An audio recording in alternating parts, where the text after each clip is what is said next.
Star hospitals Banjara hills తో పాటు ఇప్పుడు ఫైనాన్షియల్ డిస్ట్రిక్ట్ లో కూడా మరో 2-3 నెలల్లో ఎన్నికలు రానున్న నేపథ్యంలో ఓవైపు కడప జిల్లాలో మాటల యుద్ధం కొనసాగుతుంది. ప్రత్యక్షంగానే పోరుకు దిగినాడన్నటువంటి భావన అటు కడప జిల్లా వ్యాప్తంగా వినిపిస్తుంది. ఈ నేపథ్యంలో కడప పార్లమెంట్ అభ్యర్థిగా బరిలోకి దిగబోతున్నటువంటి శ్రీనివాసులరెడ్డి గారు మనతో పాటు ఉన్నారు. ముందుగా మీకు కృతజ్ఞతలు అన్న అండ్ కంగ్రాచులేషన్స్ అన్న చెప్పండి, అసలు ఎలాంటి వ్యూహాలు వేయబోతున్నారు? ఇప్పటికే గతంలో కూడా మీరు ఎంపీగా పోటీ చేశారు. ప్రస్తుతం మళ్ళీ ఎంపీగా చంద్రబాబు నాయుడు గారు మిమ్మల్నే ప్రకటించే అవకాశాలు కనిపిస్తున్నాయి. ఎలాంటి వ్యూహాలతో ముందుకు వెళ్ళాలని చూస్తున్నారు? నమస్కారం. నన్ను ఆల్రెడీ ప్రకటించాడు. 2 సంవత్సరాల కిందటే కడప పార్లమెంట్ క్యాండిడేట్గా నన్ను మా అధినేత ప్రకటించాడు. ప్రధానంగా 3 ఇష్యూస్ ఇక్కడ. ఒకటి, కడప జిల్లా రాజశేఖర రెడ్డి గారు ఇంతకుముందు ముఖ్యమంత్రిగా ఉన్నాడు. ఆయన కుమారుడికి ఒక ఛాన్స్ ఇస్తే బాగుంటుంది మన జిల్లా అని ప్రజల్లో బాగా ఒక ఫీలింగ్ ఉండబట్టి 2019లో జరిగిన ఎన్నికల్లో పూర్తిగా వన్ సైడ్ ఓట్లు వేశారు. ఒక్క ఛాన్స్ ఇవ్వండి నాకు అన్నాడు. ఆయన మీద సానుభూతి బాగా పనిచేసింది. దాంట్లో భాగంగా ఈయన కూడా పాదయాత్రలో ప్రపంచంలో ఎవరు తీర్చాలని అలివి కాని హామీలన్నీ, అబద్ధపు హామీలన్నీ ఇచ్చేసినాడు. అంటే ఆయన ధ్యేయం ఏంటంటే ముఖ్యమంత్రి కావాలా, ఎన్ని అబద్ధాలు చెప్తే ఏముంది, ముందు కావాలి కదా అని అలివి కానీ ప్రపంచంలో ఎవరు తీర్చలేనని హామీలన్నీ ఇచ్చేసినాడు. ముఖ్యమంత్రి అయినాడు. ఈరోజు ప్రజలు చూశారు ఆయన్ను 5 సంవత్సరాలుగా, దాదాపు 5 సంవత్సరాలు అయిపోతూ ఉంది. ఇంకా ఏమీ చేయలేడు ఈయన, అబద్ధాలని చెప్పేసినాడు, ఈయనకు పరిపాలన చేసే సామర్థ్యం లేదు అని ప్రజలు నిర్ధారణకు వచ్చారు. ఈయన వేరు, ఈయన తండ్రి వేరు. తండ్రిలో ఉన్న 5% లక్షణాలు కూడా జగన్మోహన్ రెడ్డికి లేవు అని ప్రజలు మాట్లాడుకుంటా ఉంటే నేను విన్నా స్వయంగా. అది ప్రధానంగా ప్రభుత్వ వైఫల్యం, జగన్మోహన్ రెడ్డి గారి చేతగాని పాలన అన్న ఒకటి. రెండో విషయానికి వస్తే రాష్ట్రాన్ని పూర్తిగా ఆర్థికంగా అప్పులపాలు చేసేసినాడు. అన్ని వర్గాలు కూడా అసహనంతో, అన్రెస్ట్ అంటారు దాన్ని, అన్రెస్ట్లో ఉన్నారు ప్రజలంతా. ఏమైపోయినా మేము, మా బతుకులేని ఇట్లయిపోయినాయి, ధరలు పెరిగిపోయినాయి, రైతులు నాశనం అయిపోయినారు, మహిళలు నాశనం అయిపోయినారు, విద్యార్థులు ఉద్యోగాలు లేక అల్లాడిపోతూ ఉన్నారు, వ్యాపారస్తులంతా దెబ్బతినిపోయినారు అని అనేక రకాలుగా అన్ని వర్గాలు సమాజంలో అన్రెస్ట్లోకి వెళ్ళిపోయాయి. చంద్రబాబు నాయుడు గారు మళ్ళీ వస్తే తప్ప ఈ రాష్ట్రం బాగుపడదనేది ఒక అభిప్రాయం ఏర్పడింది. మూడో విషయానికి వస్తే శ్రీనివాసరెడ్డి అనేవాడు 10 సంవత్సరాలుగా 2014లో ఓడిపోయే సీట్లో నిలబడినా కూడా ప్రజల్లో ఉన్నాడు, ప్రజల కోసం పనిచేస్తూ ఉన్నాడు. అధికారం ఉన్నా పనిచేశాడు, అధికారం పోయిన తర్వాత కూడా పనిచేస్తున్నాడు. 10 సంవత్సరాలుగా నిత్యం అందుబాటులో ఉన్నాడు. ఇతనికి ఒక అవకాశం ఇవ్వాలా అని ప్రజల్లో ఒక టాక్ ఉంది. ఒక రెండో వైపు చూస్తే అవినాష్ రెడ్డి అధికారం వచ్చిన తర్వాత ప్రజలకు అందుబాటులో లేడు, కనిపించడంలా మనిషి. ప్రధానంగా అతని మీద హత్యారోపణలునే అందరికీ తెలిసిందే. అది కేసులు తప్పించుకొని తిరుగుతూ ఉన్నాడు. పార్లమెంట్లో కానీ పార్లమెంట్ పరిధిలో కానీ ఆయన వ్యక్తిగతంగా చేసింది ఏమీ లేదు. నాకు అవకాశం ఇవ్వాలని చెప్పి ప్రజలు కూడా కోరుకుంటున్నట్టు నేను వింటున్నాను. సో ఈ 3 అంశాలతో నేను ఖచ్చితంగా రేపు పార్లమెంటు 25 పార్లమెంట్లలో 25వ పార్లమెంటు తెలుగుదేశం పార్టీ గెలిచేది ఇది కడప. ఈ స్థానాన్ని కూడా నేను కసిగా కైవసం చేసుకుంటాననే నమ్మకం, విశ్వాసం ప్రధానంగా మా తండ్రి రాజగోపాల్ రెడ్డి గారు ఈ జిల్లాలో గతంలో చేసిన సేవలు, మా కుటుంబం ఎన్నో ఏళ్ళుగా అధికారం ఉన్నా లేకున్నా, ఓడిపోయినా గెలిచినా నిత్యం ప్రజల్లో ఉన్నాం. నిస్వార్థంగా అవినీతి రహిత రాజకీయాలు చేసిన కుటుంబం మాది. ఖచ్చితంగా మమ్మల్ని ప్రజలు ఆదరిస్తారు. ఈసారి కడప పార్లమెంటు నేను ఖచ్చితంగా కైవసం చేసుకుంటాననే నమ్మకం నాకుంది. అంటే మీరు బీటెక్ రవి ఇద్దరు కలిసి సునీతను తెరపైకి తెస్తున్నారు. సునీత కాబోయే ఎంపీ అభ్యర్థి అన్నటువంటి టాక్ నడుస్తుంది. ఎలా చూడొచ్చు అంటారు? మేమెవరం తెరపైకి చాలా వాళ్ళంటూ వాళ్ళు ముందుకు వస్తే పార్టీ అధినేత ఆలోచించి ఆయన నిర్ణయం తీసుకుంటాడు. ఏది ఏమైనా ఆయన నిర్ణయాన్ని మేము శిరసావహిస్తాం, దాంట్లో ఏం అనుమానం లేదు. వాళ్ళని మేము తీసుకురాలా, వాళ్ళు ముందుకు రాలా. ఎన్నికలు వచ్చేటప్పటికి ఏం మార్పులు చేర్పులు జరుగుతాయో మనకు తెలియదు. అప్పుడు సునీత అయితే ఎలా ఉంటుంది? ఎవరైనా కూడా ఖచ్చితంగా కడపలో తెలుగుదేశం పార్టీకి విజయావకాశాలు ఎక్కువగా ఉన్నాయి. కాకపోతే నేను 10 సంవత్సరాల నుంచి ప్రజల్లో ఉన్న, పార్లమెంటుకు పోటీ చేశా, మళ్ళీ అధికారం వచ్చినా కూడా ఓడినా గెలిచినా కూడా నేను ప్రజల్లో ఉంటాననే నమ్మకం ప్రజల్లో ఉంది. నన్ను ఆదరిస్తారనే విశ్వాసం నాకుంది.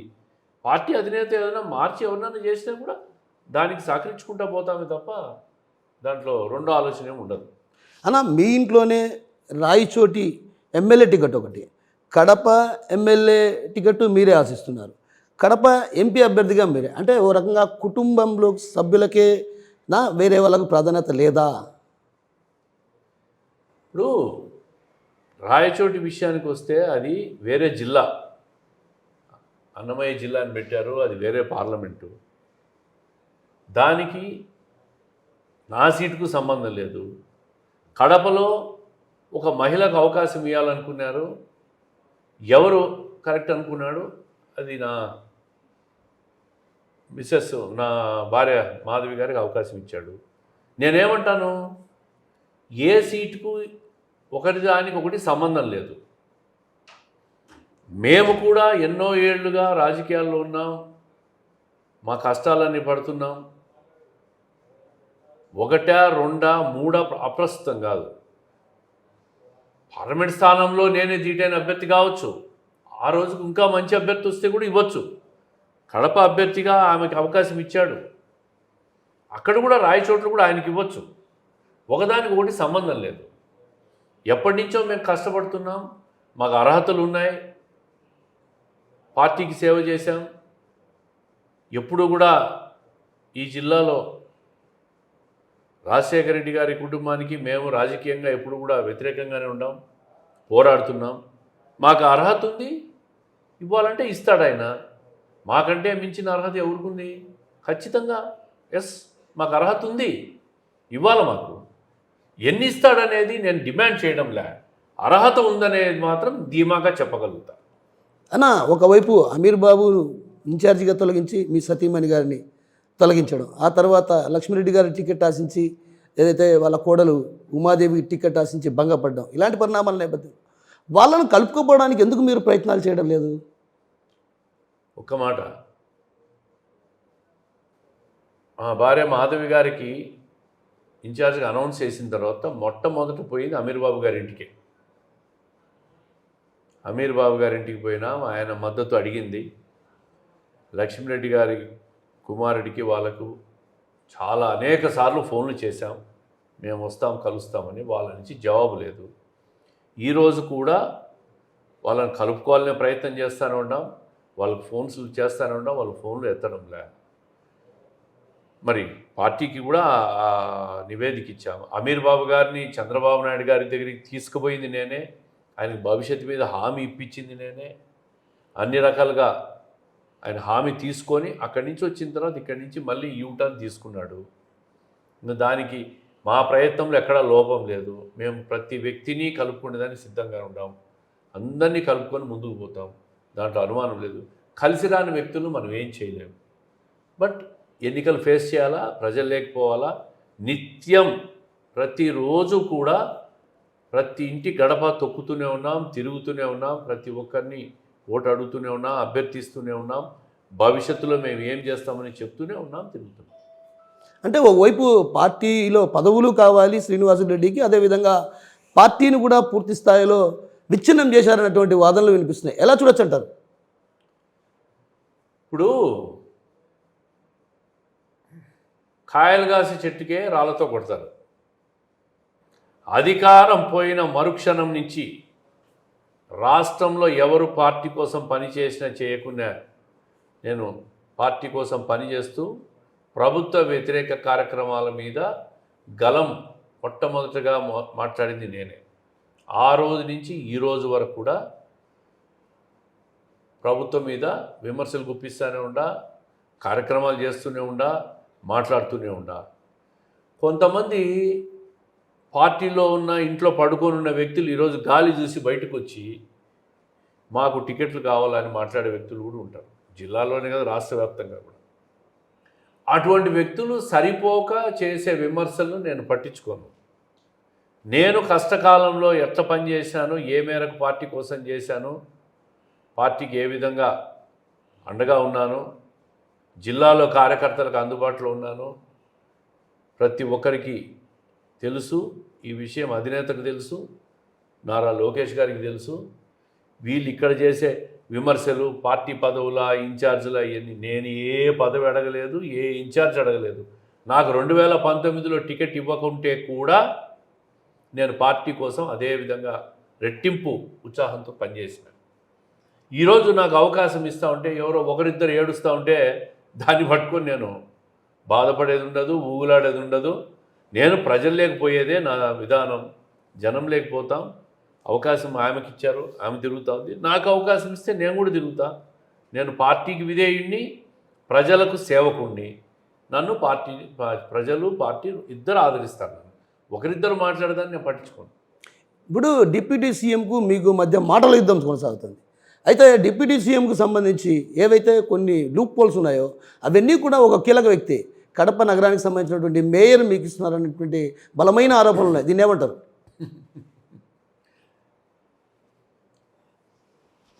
డిప్యూటీ ముఖ్యమంత్రి కదా ఆయన, అంజద్ బాషా గారి గురించా మీరు మాట్లాడారు? ఆయన కడప ఎమ్మెల్యే.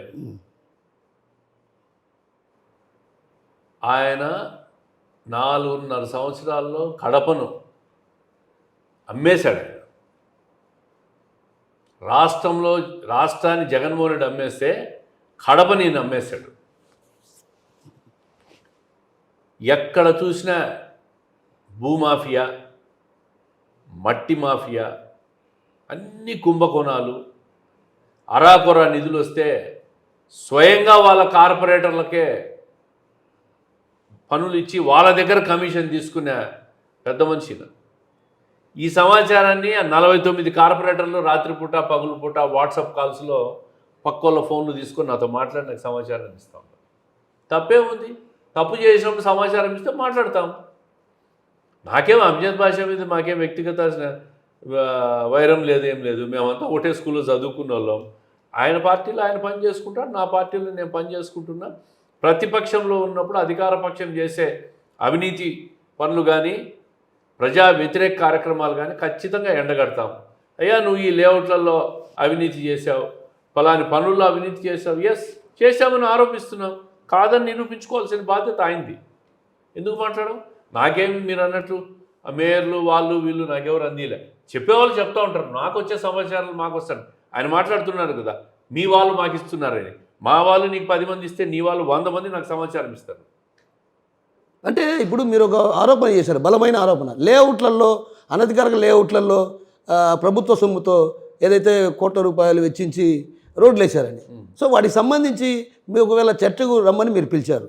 ఓ చర్చకు కార్పొరేటర్లు నిన్న మాట్లాడుతూ చర్చకు మేము సిద్ధం, ఎక్కడ 7 రోడ్స్ కూడల్లో అయినా చర్చకు సిద్ధం అంటున్నారు. మీ దగ్గర ఆధారాలు ఉన్నాయా దానికి సంబంధించి? నేను ఆధారాలు ఉన్నాయి కాబట్టే ఆర్టీఐలో కూడా తీసుకున్నాం కాబట్టే మాట్లాడుతున్నాం. ఇవి సరైన సమయంలో రిలీజ్ చేస్తాం. ఎవరో వాళ్ళు పిలిచి చెత్తా చెదారం పిలిచి చర్చకు రమ్మంటే నేనెందుకు పోతా? అంజద్ బాషా వస్తానంటే ఒక వేదిక ఏర్పాటు చేయమనండి. ఓన్లీ ఎలక్ట్రానిక్ మీడియా, ప్రింట్ మీడియాను ఉండమనండి. ఆ రూమ్లో ఆయన నేను ఇద్దరమే ఉంటాం. ఈ 4.5 సంవత్సరాల్లో ఆయన చేసిన కార్యక్రమాలు మాట్లాడితే, నేను ఏదైనా తప్పు చేసింటే, నేను అవినీతి ఎక్కడైనా చేసి తప్పు చేసింటే ఆయన కూడా నన్ను నిలదీయచ్చు, మాట్లాడచ్చు. మొన్న చూసారా, భయము, అసహనం, ఆందోళన, ఓటమి, భయం, ఏమైపోతున్నానో నేను, నన్ను ఏం చేస్తున్నారో అనే మనిషిలో ఒక పదురు, ఒక వణుకు. ఒక చిన్న ఆరోపణకి అంత భయపడుతున్నాడంటే నువ్వు తప్పు చేయింది నీలో భయం వస్తుందా? నేను ఈరోజు తప్పు చేయలేదు కాబట్టి ఈ రాష్ట్రంలో అధికార పక్షంలో ఎవరైనా మాట్లాడతాను. నేను జగన్మోహన్ రెడ్డి గారిని కూడా మాట్లాడతాను. నేను ఎక్కడ తప్పు చేయను. మా నాన్న అది నేర్పిలే నాకు. నీతివంతమైన రాజకీయాలు చేయండి, చేస్తే, లేదంటే చేయొద్దని చెప్పాడు. ఆయన వేసిన బాటల్లోనే మేము పయనిస్తూ ఉన్నాం. అంజద్ బాషా అవినీతి చేస్తున్నాడు కాబట్టి దాని మీద గలం ఎత్తినాము. అంటే మిమ్మల్ని తరిమేశారు, అందుకే పారిపోయి ఇక్కడికి వచ్చాడు అని ఒక ఆరోపణ. ఎవరు తరుముతారు, ఎవరు పారిపోతారు? నువ్వు ఎక్కడి నుంచి వచ్చినావు? నువ్వు పెన్నా నది ఒడ్డున సిద్ధోట నుంచి తరిమి తీడికి వచ్చినావా? ఎవరు తరిమేది? ఎవరు పారిపోయేది? నేను ఈరోజు 10 సంవత్సరాలుగా నాకు అధికారం లేకపోయినా కడప నడిబొడ్డును కూర్చొని నేను ప్రజల కోసం పనిచేస్తూ ఉండా. ఎవరికి భయపడలే. ఈ పెద్ద మనిషి రేపు ఓడిపోతే కడప నగరంలోనే నేను ఉంటా అని ధైర్యంగా చెప్తాడా? హైదరాబాద్లో ఇప్పుడు సంసారం పెట్టాడు ఈయన. హైదరాబాద్ పోయి హైదరాబాద్ నుంచి దుబాయ్కి పోతాడా? అది చెప్పాలి ఆయన అధికారం పోయినాక. ఈరోజు అధికారం ముందు ఒక పోలీస్ సైరను, వెనకో ఎస్కార్టు ఉంది కాబట్టి తిరుగుతాడు. మళ్ళా నాకెవరు లేరే, నేను ఉండానండి కడప నడిబొడ్డున. ఎవడు తరిమేసింది లేదు, పారిపోయేది లేదు. నోటికి వచ్చింది ఏదంటే అది మాట్లాడుతుంటే దానికి సమాధానం చెప్పాల్సిన అవసరం ఏముంది? నేను అడిగిన సబ్జెక్టుకు సమాధానం చెప్పంటున్నా. అది చెప్పాలి. ఎందుకంటే ఆయన ఎమ్మెల్యే, మంత్రి. అంటే మీకు స్థాయి లేదట కదా, కార్పొరేటర్ కాదు, ఎవరు కాదు. మీరు అసలు మీకేం, మీ స్థాయి లేనప్పుడు మీరు ప్రశ్నించడం తప్పు అని అంటున్నారు వాళ్ళు. స్థాయి లేని వ్యక్తి గురించి ఎందుకు స్పందిస్తాడు ఆయన? నాకు స్థాయి లేదు, ఎందుకు స్పందిస్తాడు? స్పందించొద్దని చెప్పండి. ఉడికిపోతున్నాడే.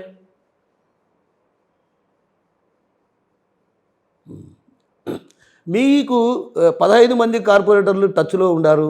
అదేవిధంగా కొంతమంది సర్పంచులు ఏదైతే నిధుల మళ్లింపు విషయంలో కొంచెం మనస్తాపం చెంది దాదాపు 100 మంది సర్పంచులు టీడీపీలో టచ్లో ఉన్నారు అంటున్నారు.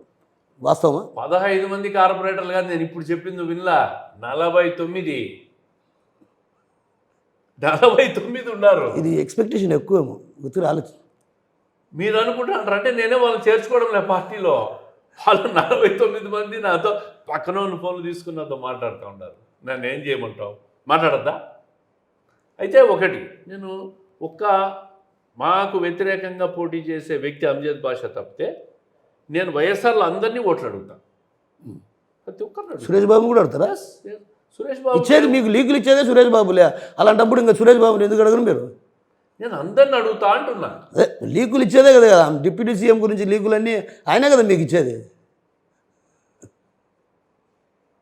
వాస్తవం కాదా? నాకేమైనా చెప్పలేదు.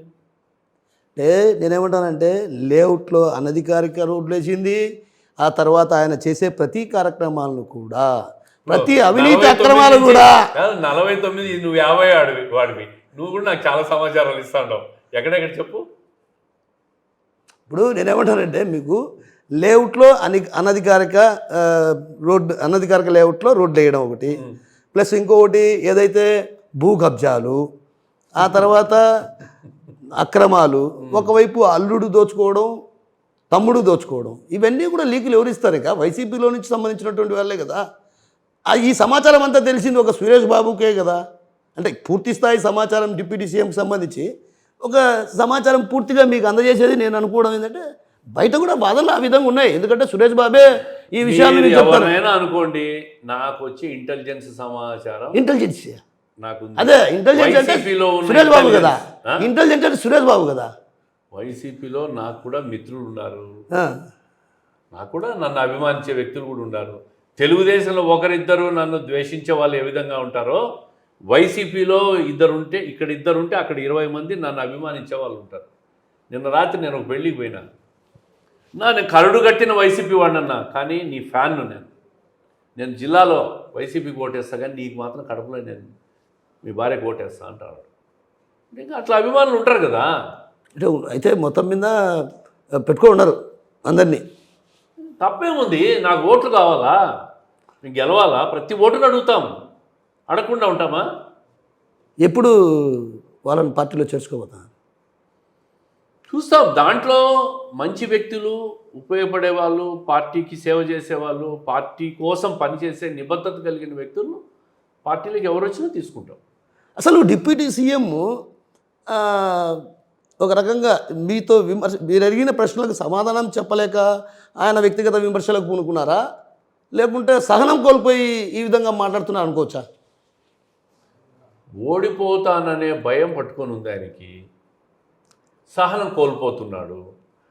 నేను మొన్న చూసిన తర్వాత ఆయన ఇంటర్వ్యూ నాకు నిజంగా మా స్కూల్మేట్ కదా, ఈయన ఆరోగ్యం మీద నాకు ఆందోళన కలుగుతూ ఉంది. అంటే అది చూసి సహనం కోల్పోతున్నాడు. దానికి ఏముంటుంది, వ్యక్తిగతంగా మనకేముంటుంది చెప్పు. అంటే నాలుగేళ్లుగా మీరేం అని మీ సతీమణి మాధవిరెడ్డి అడిగింది. అప్పటి నుంచే ఒక రకంగా మాటల యుద్ధం కొనసాగుతుందని నేను అనుకుంటున్నా. ఎందుకంటే ఆమె ప్రశ్నించింది, ఏదైతే బస్సు యాత్ర సందర్భంగా మీ సతీమణి మాధవిరెడ్డి గారి ప్రస్తావన చేశారు, ఓ మహిళ ఇంటింటికి పోతుంది, పరపత్రాలు ఉంచుతుంది అని. ఆ తర్వాత ఆయనకు ఆమె తిరిగేదాని మీద ఎంత భయం లేనిది బస్సు యాత్రలో ఆమెను విమర్శిస్తాడు ఆయన. అంటే నాకు ధీటైన పోటీదారులు ఒకరున్నారని ఆయన గుర్తించినట్టే కదా. సో ఒకటి, మీరు ఒక సామాజిక వర్గాన్ని ఏదైతే ఎస్సీలో కొంతమంది పైన చంద్రబాబు సమక్షంలోనే దాడులు చేశారు అన్నటువంటి వాదన బలంగా మీ కార్యకర్తల్లోనే వినిపిస్తుంది. ఎలా చూడొచ్చు అంటారు? నేను ఇప్పుడే చెప్పిన, ఒకరిద్దరు సరిపోని వ్యక్తులు, ఓర్చలేని వ్యక్తులు చేసే దుష్ప్రచారం తప్ప దీంట్లో ఎటువంటి వాస్తవం లేదు. శ్రీనివాసరెడ్డి గురించి కడప అంతా, జిల్లా అంతా కూడా ఈ పార్టీని కాపాడేవాడు కడప జిల్లాలో ఈయన. శ్రీనివాసరెడ్డి అలియాస్ వాసు అంటే కడప జిల్లాలో ఒక ప్రత్యేక బ్రాండ్ ఉంది. ఎవరు అవునన్నా కాదన్నా నేను ఒక బ్రాండ్. ఈ పార్టీకి నేను కూడా ఒక ఆస్తి, ఒక అసెట్, లైబిలిటీ కాదు. ఎవడో ఏదో చెత్తా చెదారా మాట్లాడితే అవన్నీ నేను పట్టించుకుంటానా, వాడిని పెట్టారు వీడిని పెట్టారని. నాకు అందరు కావాలా, అందరినీ కలుపుకొని పోతా. నాయకత్వ పటిమ ఉన్న నాయకులను ఎప్పుడు కూడా ప్రోత్సహిస్తా. నాయకత్వ పటిమ ఉండేవాడిని. వాడికి అందలం ఎక్కిస్తున్నాడని చేతగానోడు బాధపడతా ఉంటే వాడిని పక్కన పెట్టి కూర్చుంటేదా వీడు బాధపడుతున్నాడని? అవన్నీ ఏముండవు. చంద్రబాబు నాయుడు గారు కూడా ప్రతిభ ఉన్న నాయకులను ప్రోత్సహిస్తూ ఉంటాడు, ఇంకోడు ఏడుస్తూ ఉంటాడు. మరి ఆయన్ని పట్టించుకుంటున్నాడు ఆయన. ఒక చిన్న విషయం, 2014లో దుర్గాప్రసాద్కు టికెట్ ఇచ్చారు టీడీపీ తరఫున. బీఫారం మీరే ఇచ్చారు. ఆ తర్వాత పార్టీని సస్పెండ్ చేశారు. బలిజల్లో ఉన్నటువంటి వ్యక్తి అతన్ని బలిపశువు చేసింది శ్రీనివాసులు రెడ్డే. ఈ విషయం అవునా కాదా? ఇది ఉన్నటువంటి బలిజ సామాజిక వర్గంలో ఉన్నటువంటి కొందరిలో ఉన్నటువంటి వాదన. ఇది అవునా కాదా? దుర్గాప్రసాద్ గారు నేను పోటీ చేస్తాను 14లో అని చెప్పి నేను సీఎం రమేష్ గారు ఉంటే మా దగ్గరకు వచ్చి అడిగాడు. ఇప్పుడు మేము చంద్రబాబు నాయుడు గారితో మాట్లాడి, ఆయన అప్పటికే బీజేపీకి ప్రకటన చేస్తున్నాడు. చంద్రబాబు నాయుడు గారితో మాట్లాడి బీజేపీని మేము విత్డ్రా చేయిస్తాం, ఈయన పోటీ చేస్తాను వచ్చాడు. ఒక మంచి బ్యాక్గ్రౌండ్, కుటుంబం ఉన్న వ్యక్తి, ఈయనకు అవకాశం ఇవ్వండి అని చెప్తే ఆయన కూడా ఒప్పుకున్నాడు. ఆ తర్వాత బీజేపీని నేను సీఎం రమేష్ గారు విత్డ్రా చేయిస్తాన్నాడు, కానీ చేయించలేకపోయాడు. పోటీ కంటిన్యూ అయింది. కంటిన్యూ అయిన తర్వాత పొత్తులో భాగంగా, పొత్తు ధర్మంలో భాగంగా ఆయనను మీద చర్య తీసుకోమని చెప్పి బీజేపీ అభ్యర్థి చంద్రబాబు నాయుడు గారిని బద్వేల్కి వచ్చిన సందర్భంలో అడిగితే, పొత్తు ధర్మాన్ని పాటిస్తూ చంద్రబాబు నాయుడు గారు దుర్గాప్రసాద్ కాదు మా అభ్యర్థి, పొత్తు అభ్యర్థే, దుర్గాప్రసాద్ సస్పెండ్ చేస్తున్నా అని చెప్పాడు. వాస్తవం ఇది. ఆ తర్వాత అట్లే మేము పోటీలో చేశాం. 52,000 తెలుగుదేశం పార్టీకి వచ్చినాయి, బీజేపీకి 2,000 3,000 వచ్చినాయి. ఆయన సస్పెండ్ చేస్తున్నారు.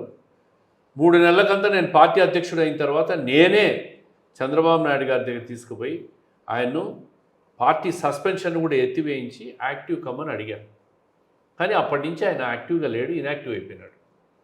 ఆయన యాక్టివ్గా ఉంటే మంచి భవిష్యత్తు ఉండేది ఆయన. అయినా కడపలో మిస్సెస్ మాధవి గారికి అవకాశం ఇచ్చిన తర్వాత ఆయన ఇంటికి పోయి ఆయన మద్దతు కూడా అడిగాం. వాళ్ళ ఫాదర్ని కూడా కలిసాం, పెద్ద ఆయన మల్లికార్జునరావు గారిని కలిసాం.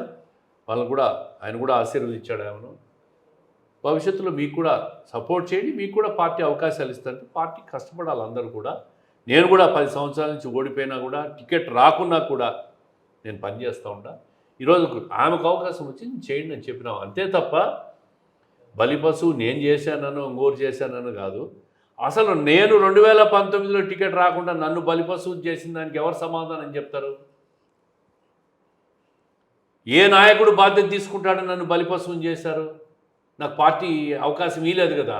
నా కోసం చంద్రబాబు నాయుడు గారి దగ్గర ఎవరు పోయి మాట్లాడారు? నేను నా సొంతంగా సంపాదించిన డబ్బంతా ఖర్చు పెట్టాను, పార్లమెంట్ అంతా కూడా అభ్యర్థులకు అందరికీ నేను ఆర్థికంగా సపోర్ట్ చేశాను. మరి వాళ్ళందరూ పోయి నన్ను బలిపశువు అయినాడే అని ఎవరన్నా మాట్లాడారా? మాట్లాడలే కదా. రాజకీయాల్లో ఒకరు చేసేది ఏముండదు, మనం పని చేసుకుంటా పోవాలా, ప్రజల్లో ఉండాలా. అవకాశాలు అంతకంటే అవే ప్రజలు తీసుకొస్తారు. అంటే ఇప్పుడు 2150 కోట్లతో అభివృద్ధి చేశాడని డిప్యూటీ సీఎం గారు చెప్తున్నారు. మరోవైపు కడప పట్టణంలో జరుగుతున్న అభివృద్ధి ఇలా కళ్ళకు కనపడడం లేదా అన్నటువంటి వాదన వినిపిస్తుంది. ఎలా చూడొచ్చు అంటారు? కళ్ళకు గంతలు కట్టుకున్నారా అన్నాడు కదా మన సోదరుడు అంజద్ బాషా గారు. అదే నేను అడిగేది.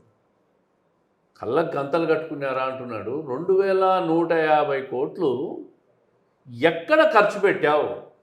ఏవి ఆ జీవోలు, శాంక్షన్ చేసిన జీవోలు?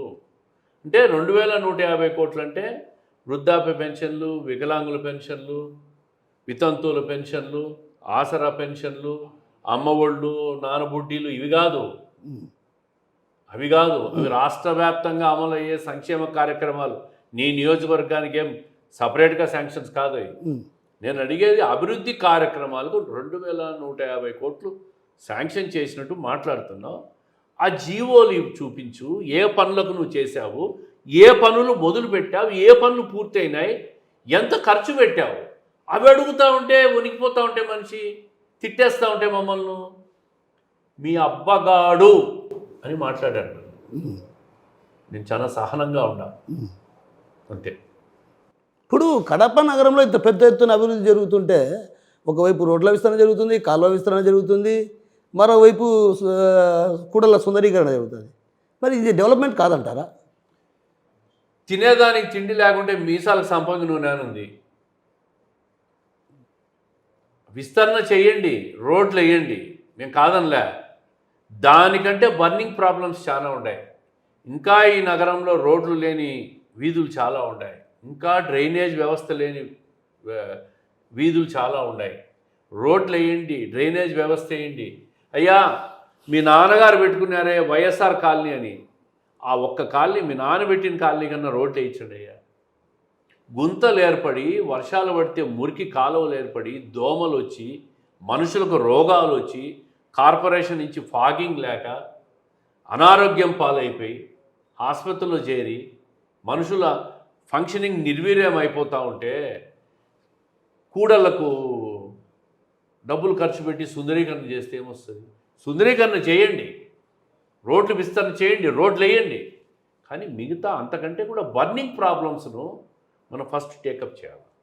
అవి చేయకుండా కళ్ళకు కనపడడం లేదా, గంతులు కట్టుకున్నామని చెప్పి మా మీద కేకలేస్తే ఏమొస్తుంది? అంటే వాళ్ళనేది ఏంటంటే నిధులు వస్తున్నాయి, ఏ ప్రియారిటీ ఆధారంగా మేము ప్రాధాన్యత క్రమంలో. నేను అడిగేది కూడా ప్రియారిటీ. ఏది ప్రియారిటీ? మేము తిరుగుతున్నాం బస్తీల్లో, ఘోరంగా ఉన్నాయి, డ్రైనేజ్ వ్యవస్థ లేదు. మీరు తిరిగేది ఊరికే రోడ్లు లేని చోట ఫోటో కొట్టి ఫోజు కొడుతున్నారంటలే. సరే అట్లే అనుకోనిలే, ప్రజలు చెప్తారు కదా. మీరు ఎక్కడో మారుమూల ప్రాంతాల్లోకి పోయి అక్కడికి పోయి ఆడ ఒక ఫోజు కొట్టి ఆడ ఫోటో కొట్టి వేయించుకుంటానంట. ఎప్పటి నుంచో క్రానిక్గా బస్ స్టాండ్ దగ్గర ఒక చిన్న వర్షం పడితే మునిగిపోయింది. కళ్ళకు సంవత్సరాల నుంచి కనపడుతుంది, దాన్ని చేయలేరా? మాట్లాడితే ఏమొస్తుంది? మీరు మాట్లాడేది మీరు మాట్లాడతారు, మేము మాట్లాడేది మేము మాట్లాడతాం. అంతిమంగా 3 నెలల తర్వాత ప్రజలు తీర్పిస్తారు దాని మీద. మాటల యుద్ధం ఇదే విధంగా కొనసాగుతుందా, లేకుంటే ఏమన్నా కొంచెం తగ్గే అవకాశాలు ఏమైనా ఉన్నాయా మీ మధ్య, డిప్యూటీ సీఎం మధ్య? అవినీతి చేసినంత కాలం, అభివృద్ధి నిరోధుడిగా మిగిలిపోయినంత కాలం మా మాటల యుద్ధం కాదు, ప్రశ్నల వర్షం కురుస్తూనే ఉంటుంది, మాట్లాడుతూనే ఉంటాం. ప్రజలకు మీ వైఫల్యాలు ఎత్తి చూపుతూనే ఉంటాం. అయినా 2150 కోట్ల గురించి ప్రస్తావన తెచ్చింది మీ సతీమణి మాధవరెడ్డి గారు. మీరు నాకు తెలిసి అంటే ఆయన చెప్పాడు ఆ బస్సు యాత్ర, బస్సులో ఏదో ఏదో బస్సు యాత్ర ఒకటి పెట్టారు కదా, ఆ బస్సు యాత్రలో ఆయనే చెప్పాడు 2150 కోట్లు అని. అది ఆమె అడిగింది, దాని మీద మేము అడుగుతా ఉన్నాం అంతే. నేనేమంటానంటే మీ సతీమణి గారు అడిగారు, మీ సతీమణి మా గారి మీద అటాక్ చేయకుండా మీ మీద అటాక్ చేయడాన్ని ఎలా చూడొచ్చు? ఆమె ఈ నియోజకవర్గానికి అభ్యర్థి, ఇన్ఛార్జ్ అభ్యర్థి, అది ఆమెకు ఆయనకు మాటలు, నాకు సంబంధం లేదు. మరి ఎందుకు మిమ్మల్ని నేనా ఏమో మరి, నేనంటే ఏమన్నా భయం ఉందేమో ఆయనకు, అంటే సైకలాజికల్ ఫియర్ పట్టుకునిందేమో, ఫోబియా పట్టుకునిందేమో నేనంటే అని అనుకుంటా ఉన్నాను. అందుకే ప్రతి ఒక్కరితో నన్ను తిట్టిస్తూ ఉంటాడు. అయితే నేను చాలా ఎంజాయ్ చేస్తూ ఉండదండి, వాళ్ళు మాట్లాడే మాటలు, తిట్లు అన్నీ ఎంజాయ్ చేస్తున్నా. నా టైం వస్తుంది కదా, శ్రీనివాసరెడ్డి ఏంటి అనేది చూపిస్తా. గతంలో వాసుకు ఇప్పుడు వాసుకు తేడా కనిపిస్తుంది, ఏంటా తేడా? నేను ఎప్పుడు ఇంతే, మీకు ఏం తేడా కనిపిస్తుందో నాకు తెలియదు, నేను ఎప్పుడు ఇంతే. లేదు, కనిపిస్తుంది. ఎట్లా అంటే గతంలో ఉన్నటువంటి మీ వర్గంలో ఎవరైతే ఉన్నారో వాళ్ళ వర్గాన్ని తిరిగి చేర్చుకునే ప్రయత్నాలు జరుగుతున్నాయి. ఏదైతే గతంలో టీడీపీ హయాంలో అభివృద్ధి, ఏదైతే అధికారంలో ఉన్నప్పుడు వాసు దగ్గర ఉన్నటువంటి కొంతమంది వ్యక్తులు ఓ రకంగా పార్టీని డ్యామేజ్ చేశారు, అలాంటి వ్యక్తులే మళ్ళీ రాబోతున్నారు అనేది ఒక వాదన వినిపిస్తుంది. నేను ఇప్పుడే చెప్పిన, కొంతమంది పని చేయని వ్యక్తులు రాళ్ళు వేస్తూ ఉంటారు, అవే ఇవి రాళ్ళే, అంతే రాళ్ళు వేస్తూనే ఉంటారు. మరి వేసుకోండి, వాటిని ఎలా ఎదుర్కొంటారు అంటున్నా నేను. జనం లేకపోవడమే నా నినాదం, అంతే. ప్రజాసేవ, ప్రజలు ఒకరిద్దరు రాళ్ళు వేస్తూ ఉంటారు, 100కి 51% కదా గెలుపు. మిగతా 49 మంది తిట్టే వాళ్ళు ఉంటారు కదా, అందరినీ మనం సాటిస్ఫై చేయాలంటే ఎక్కడవుతుంది? దేవునితో కూడా కాదు. ఒకటి కడప నగరంలో బుగ్గవంకకు సంబంధించి ఒక నీరు చెట్టు కింద అభివృద్ధి పనులు చేశారు, వాటిలో బాగా సంపాదించుకున్నాడు వాసు అని ఒక వాదన వినిపిస్తుంది. ఏంటి అసలు ముందు వచ్చి మీరేమో నా నిధులతో వేశానని ఒక చూరు అన్నారంట, ఆ తర్వాత లేదు ఇది నీరు చెట్టు అని అన్నారంట. చెప్తానండి, బుగ్గవంకను క్లీన్ చేయాలని చెప్పి నీరు చెట్టు కింద వర్క్ శాంక్షన్ చేయమని అధికారులకు అప్పుడు చెప్పారు. వాళ్ళు దాని కింద మ్యాచ్ కాదది, చేయలేము అని చెప్పారు. నగరంలో నరేగా నిధులు శాంక్షన్ చేయలేము. నా సొంత నిధులతో జిల్లా పరిషత్ దగ్గర నుంచి కింద వరకు కొంత ప్రాంతం వరకు సొంత నిధులతో బుగ్గవంకను క్లీన్ చేయించాం. ఇది ఫ్యాక్ట్. నీరు చెట్టు కింద ₹1 బుగ్గవంకలో శాంక్షన్ చేసినట్టు వాళ్ళు చూపిస్తే నేను ఏ విచారణకైనా సిద్ధమే. వాళ్ళ దగ్గర అధికారం ఉంది కదా, అధికారులంతా వాళ్ళే కదా, విచారణ చేసుకోమను, తప్పు ఉంటే జైల్లో పెట్టుకోమను మగవాళ్ళు అయితే, అంతే. తెలిసి తెలియకుండా మాట్లాడే వ్యక్తుల గురించి నేను ఎందుకు మాట్లాడాలా? అసలు బుగ్గవంక వాళ్ళకి తెలుసా, నీరు చెట్టు గురించి వాళ్ళకి తెలుసా? నీరు చెట్టు అనేది బుగ్గవంకలో శాంక్షన్ చేసేదానికి రూల్స్ పర్మిట్ చేస్తాయా? తల ఉందా వాళ్ళకు మాట్లాడేదానికి? సరే, చివరిగా ఒక మాట అడుగుతాను. మేము రానున్న ఎన్నికల్లో ఎలాంటి వ్యూహాలతో ముందుకు వెళ్ళాలనుకుంటున్నారు? కేవలం ఒక ప్రభుత్వ వైఫల్యాన్ని ఎత్తి చూపడమేనా, మిగతా ఏమైనా ఉన్నాయా? ప్రభుత్వాలు ఇప్పుడే చెప్పాను నేను, ప్రభుత్వ వైఫల్యాలు ఒకటే కాదు, మా సమర్థత కూడా చెప్తా. మాకు కూడా ఒక అవకాశం ఇవ్వండి. 10 సంవత్సరాలుగా ఈ కడపలో నగరానికి కానీ పార్లమెంటుకి కానీ అనేక రకాలుగా చేతనైనంత చేయగలిగినంత సాయం చేస్తూ అందుబాటులో ఉన్నాం ప్రతి ఒక్కరికి. ఓడిపోయిన రోజు నుంచి కూడా నిత్యం అందుబాటులో ఉన్న వ్యక్తిని నేను. నిత్యం ప్రజా వ్యతిరేక కార్యక్రమాలు చేస్తున్న అధికార పక్షాన్ని ప్రజలకు ఎత్తి చూపుతున్న వ్యక్తి ధైర్యంగా నేను. ఎన్ని కేసులు పెట్టినా కూడా జైలుకి ఒకటే పోలే నేను. పోయినారుగా? నేను పోలే. మొన్న అంగళ్ళ ఘటన, అదే, ఎన్ని కేసులు పెట్టినా కూడా తట్టుకొని నిలబడిన వ్యక్తిని నేను. కాబట్టి ప్రజలు ఈసారి ఖచ్చితంగా నాకు అవకాశం ఇస్తారు, నన్ను విశ్వసిస్తారు, నన్ను నమ్ముతారు. ఒక టాక్ నడుస్తుంది. ఏదైతే ఇటీవల కాలంలో కొద్ది రోజుల కిందట అంటే 2 రోజుల కిందట ఏదైతే మాజీ మంత్రి అహ్మదుల్లాకు టీడీపీ ఆఫీస్ నుంచి ఫోన్ పోయింది, మీ అబ్బాయికి టికెట్ ఇస్తామని ఒక ప్రచారం జరుగుతుంది. ఎలా చూడొచ్చు అంటారు? తెలియదు, అది అహ్మదుల్లా గారిని అడగాలి మీరు. మీకు తెలీదా? నాకు తెలియదు. పోలిట్ బ్యూరో సభ్యులు కదా, ఫోన్ నాకు రాలే. నీకు రాలే కానీ పార్టీ కార్యక్రమాలు మీకు కూడా ఉంటాయి కదా. తెలియదు, అహ్మదుల్లా మా ఇంటి పక్కనే ఉంటాడు, అడుగుదాం పద. సరే, ఒకటి ఇటీవల కాలంలో చంద్రబాబు ఒక కీలకమైన ప్రకటన చేశారు, ఎవరైతే ఇన్ఛార్జీలు ఉన్నారో ఇన్ఛార్జీలు అభ్యర్థులు కాదు అని. సో అలాంటప్పుడు ఆ విషయం మన కడపకు కూడా వర్తిస్తుందంటారా, లేకుంటే ఖచ్చితంగా మాధవరెడ్డి గారి టికెట్ వస్తుందంటున్నారు? 175 నియోజకవర్గాల్లో కూడా పార్టీ ఇన్ఛార్జీలను పెట్టిన తర్వాత ఆ ఇన్ఛార్జీలు అభ్యర్థులుగా ఉంటారు, మారిస్తే తప్ప. 100%. ఎన్నికల ప్రకటన వెలువడగానే అధికారికంగా ప్రకటించేది తెలుగుదేశం పార్టీ విధానం. అంతవరకు వాళ్ళే ఇన్ఛార్జీలుగా ఉంటారు. ఎన్నికలు 3 నెలలు పెట్టుకొని ఇన్ఛార్జిని మార్చి కొత్త ఇన్ఛార్జిని ప్రకటించిన తర్వాత అభ్యర్థి కాక ఏమవుతారు? ఇప్పుడు సురేష్ బాబు ఏమంటారంటే 10 స్థానాలు మేమే కైవసం చేసుకుంటాం, ఉన్న వాళ్ళకే టికెట్ ఇస్తామంటున్నాడు. ఎలా చూడొచ్చు అంటారు? అది సురేష్ బాబు మాటలు, అవి నాకేం సంబంధం?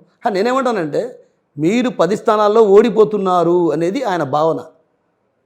టీడీపీ ఆయన వైఎస్ఆర్ కాంగ్రెస్ పార్టీ కాబట్టి గెలుస్తారని ధీమా ఆయన మాట్లాడతాడు. తెలుగుదేశం పార్టీ నాయకుడు నేను కాబట్టి అన్నీ గెలుస్తామని ధీమా నేను మాట్లాడతా.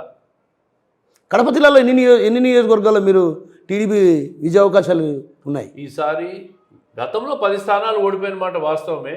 ఈసారి మెజారిటీ స్థానాలు మేము కైవసం చేసుకుంటాం. మెజారిటీ అంటే ఎంత? 7 కావచ్చు, 8 సీట్లు కావచ్చు. 7-8 ఏ నియోజకవర్గాల్లో చెప్పగలరా? అవి అడగద్దు. అవి చెప్పాలి కదా. ఇప్పుడు 7 నియోజకవర్గాలు అంటే మీరు అడిగిన అన్ని విషయాలు మేము చెప్తామేమి. మాకు కూడా కొన్ని రహస్యాలు ఉంటాయి కదా. అంటే సీక్రెట్గా పెడతారు అవన్నీ? సీక్రెట్ కాదు, అవకాశాలు 7 నుంచి 8 నియోజకవర్గాల్లో అవకాశాలు ఉన్నాయని చెప్తున్నాను. దాంట్లో ఒకటి పెరగచ్చు, ఒకటి తగ్గచ్చు, అన్నీ గెలవచ్చు. ఊరికి 10కి 10 అంటే వాళ్ళు ఒకసారి గెలిచారు కాబట్టి 10కి 10 అని మాట్లాడుకుంటారు. మేము ఓడిపోయినాం కాబట్టి మమ్మల్ని అట్లే మాట్లాడతారు. కానీ ఈసారి అవకాశాలు చాలా బాగా ఉన్నాయి. ఇంకా 3 నెలల సమయం ఉంది. గ్రాఫ్ పూర్తిగా పడిపోతూ ఉంది. ఆ గ్రాఫ్ పడిపోవడం మొదలైందంటే అది ఆగదు, ఇంకా అట్లా వస్తుంది.